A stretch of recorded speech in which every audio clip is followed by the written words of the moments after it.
Everyone, I want to discuss installing the O-ring on a 4L65E.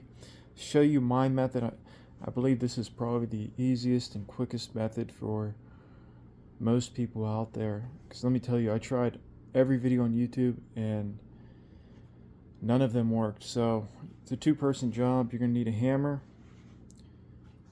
You're going to need two of these. You can see this is a long flathead. It's approximately 18 inches. I picked up another one. You're going to need two of them. I picked up another one at Harbor Freight. The only difference between this one and that one is the one at Harbor Freight, the tip was slightly bent, like a slight angle.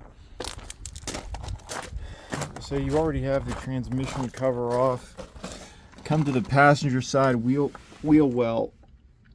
And the best way that I could find was I was laying underneath the vehicle.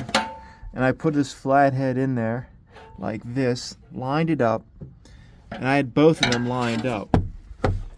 And my dad actually came and he was hitting it from the wheel well. And what I was doing is I was holding this and I was slowly working it around. And when I started this, I started at the bottom. You could see there's that, like, there's little square breaks in there. There's two of them, one on the right and the bottom.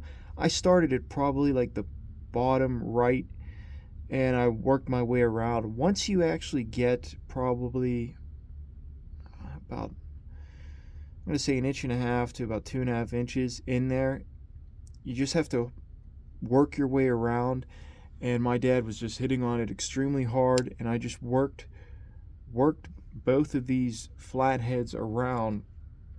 And eventually it popped right into place. I tried doing it myself for literally probably 3-4 hours, trying every method I saw on YouTube. I tried to do it myself. I tried to leverage it off the catalytic converter. I tried removing the catalytic converter, going off the frame, literally taking off the exhaust.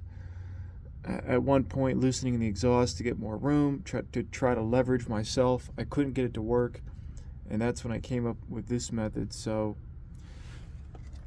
two-person job. When I figured this out and I did this, I was probably done with it in 15-20 minutes, if that. You may need to take the plastic trim off the wheel well off, but that's gonna be a decision you have to make. You can see how much room I had to work with. Not much, but it was just enough to get that O-ring installed.